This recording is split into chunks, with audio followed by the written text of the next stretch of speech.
Ipinasa si Jane Codnita sa detalye. Pinatotohanan ni Senador Ronald Bato de la Rosa ang pagsisiwalat ni Davao City 3rd District Representative Isidro Ungab hinggil sa kontrobersyal na 6.3 trillion pesos national budget. Sa Basta Dabawenyo podcast interview, kasama si dating Pangulong Rodrigo Duterte, dito nila hinimay na may mga blankong items sa Bicameral Conference Committee report na pinirmahan mismo ng ilang mga kongresista at senador.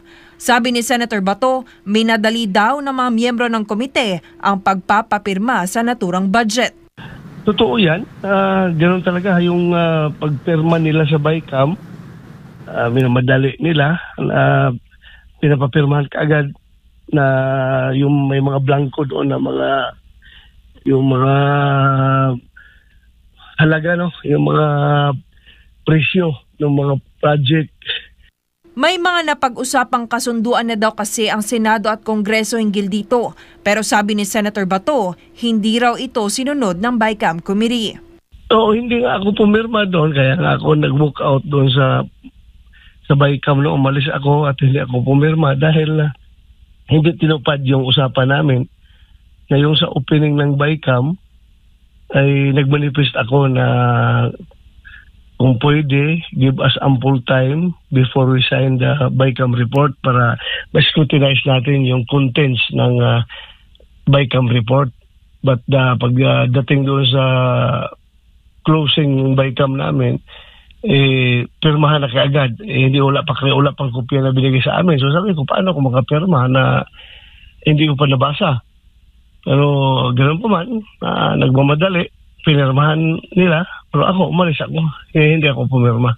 Bagaman hindi lumagda si Bato sa naturang Bicam report, pagkatapos nito ay pinadalhan pa rin siya ng kopya. Pero blanco pa rin daw ang mga presyo at halaga ng mga proyekto. Dapat daw kasi ay transparent lahat sa panahon ng Bicam ang transaksyon, pagbili, pag-amyenda at maging ang pag-transfer ng halaga ng budget. Matapos nga maisiwalat ang kontrobersyal na 2025 national budget, ay itinanggi naman ito ni Bongbong Marcos Jr. at tinawag pang sinungaling si dating Pangulong Rodrigo Duterte.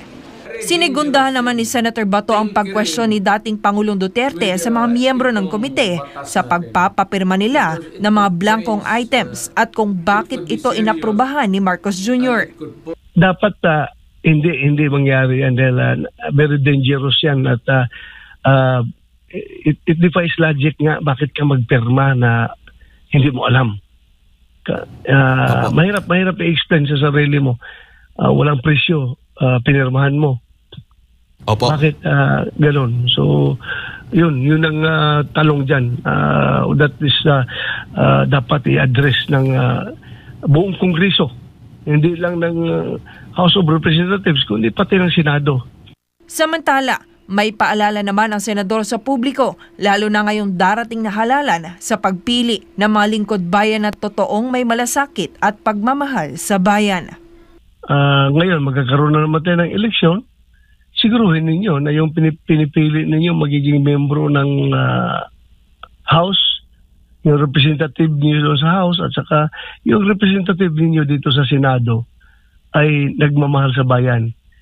Hindi yung nagmamahal sa sariling bulsa, hindi nagmamahal sa sariling kapakanan, sariling interest, kundi ang minamahal talaga dapat yung buong bansang Pilipinas.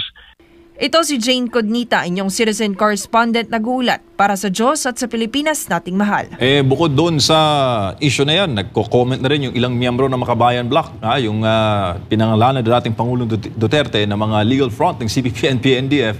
And they too said na meron ding ganon na issue ng mga blanco sa 2025 Bicam report. Kaya mga kababayan, sa ating pagbabalik, ang mga komento dyan ni Attorney Sal Panelo, inyong mga mensahe at mga katanungan tutugunan sa pagbabalik po ng ating palatuntunan.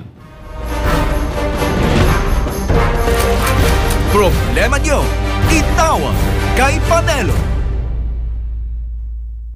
Dami ko nang in-applyan, wala pa rin akong trabaho. Ang taas na naman ang tuition fee sa eskwela. Nakaligtas ka nga sa COVID. Hihimatayin ka naman sa taas ng bayarin sa ospital. Help! ang party list na subok na sumaklolo sa mga kababayang humihingi ng tulong sa panahon ng kagipitan. Piliin ang party list na nagbibigay ng malaking help sa mga problema ninyo. Help Pilipinas Party List. Dahil sa malasakit, mas nailapit ni Senator Bongo ang medical assistance, primary health services at specialized care para sa ating mga kababayan. Sa malasakit, prioridad ang edukasyon para sa mas magandang kinabukasan. Samahan pa ng sports, panalo ang kabataan. Bunga ng malasakit ang pagbigay lakas sa mga lokal na negosyo at mas maayos na trabaho. Sa malasakit, serbisyong may puso, kalinga at proteksyon para sa mga OFWs nasaan man sila sa mundo. Maraming nagagawa at nararating ang malasakit. Para kay Senator Bongo, ang ating Mr. Malasakit, bisyo ang more serbisyo. Kung leader ka, talagang dapat tumpak ang ginagawa mo, lalo na sa pagsugpo ng kasamaan. Leaders should not be a terror to good conduct and should protect its citizens by instituting systems of fairness and equality. Leaders should not be a terror to good conduct. Proverbs 17:15, he that justifieth the wicked, and he that condemneth the just, even they both are abomination to the Lord.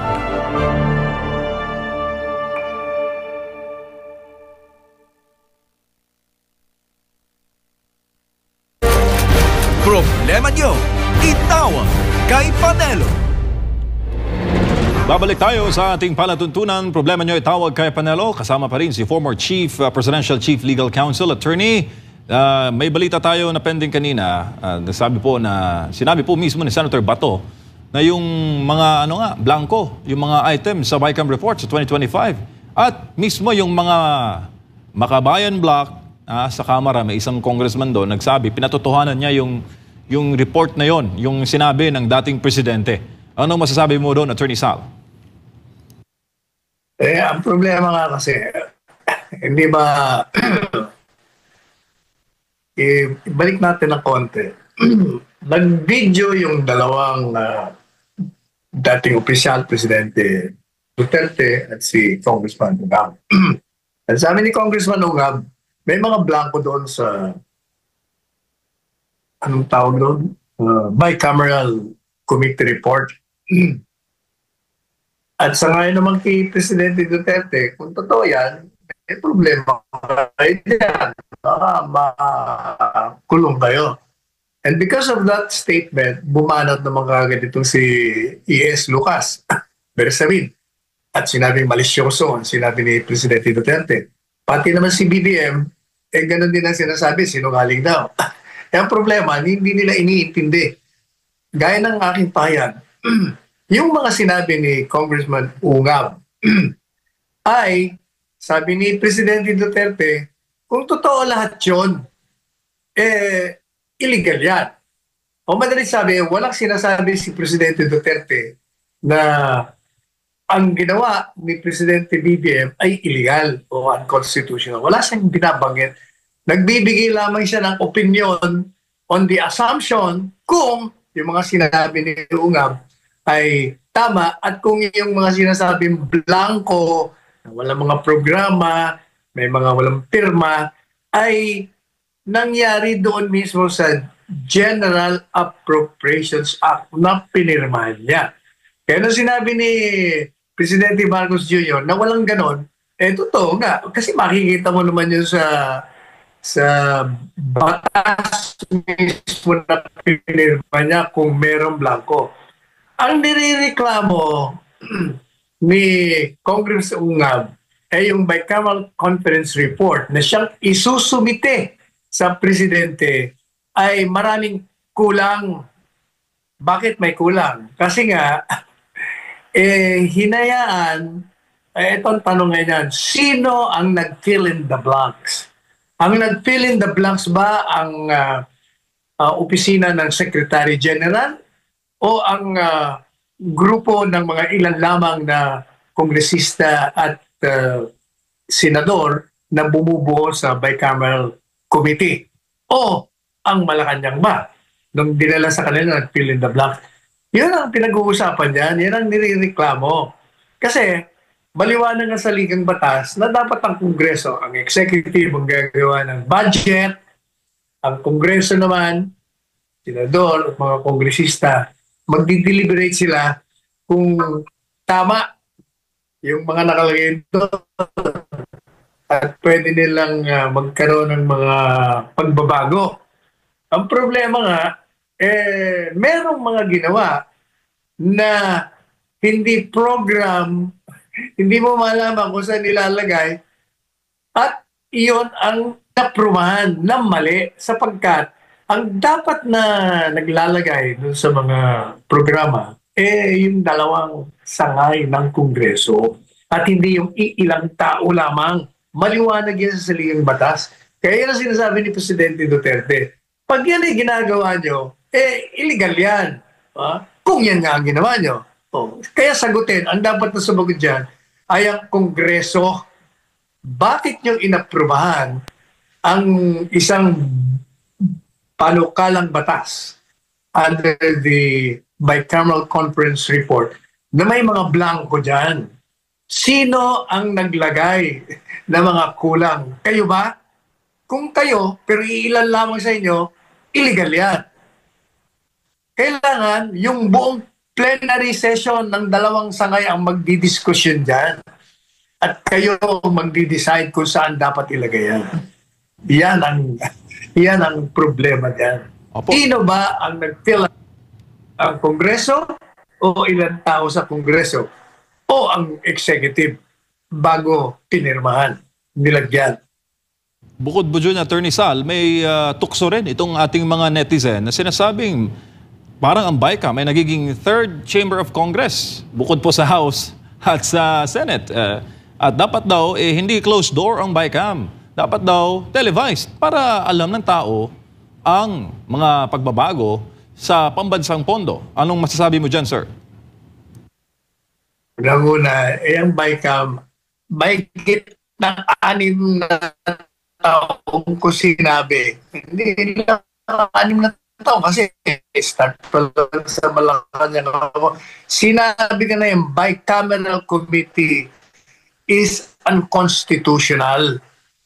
Kaya sabi ko, bakit hindi nagpapile itong mga kumukontra dyan sa BICAM? Kasi nga, ang saligang batas maliwanag na yung dalawang sangay ang magdi-deliberate dyan. Wala nang isang maliit na binubuo ng mga kinatawan nila. Kasi kasi alam mo, MJ, yung lower house, may panukalang batas. Alam mo, may yung GA, General Appropriations Bill. Meron din naman itong Senado. Pero hindi sila magkakatugma. Kaya ang ginawa ng mga yan, mag-bicameral committee, mga kinatawan, pero hindi pa pwede yun. Mali yun. Dapat, kung hindi sila nagkakasundo, tumawag sila ng special session ng dalawa. At doon nila ayusin ang hindi nila pinagkakasunduan ng naririnig ng lahat. May nag-o-object, may sumasangayon, may nag-aamenda. Hindi yung maliit na kinatawan lamang nila na sila-sila lang ang nagdidesisyon. Unconstitutional talaga yan. Dapat buwagin na yan. Yes, sir. Marinaw po. Sa ibang balita naman tayo, Attorney Sal, mas palalakasin pa ng AFP o ng ating armed forces ang kanilang depensa sa pamamagitan po ng pag-activate ng kanilang intelligence command.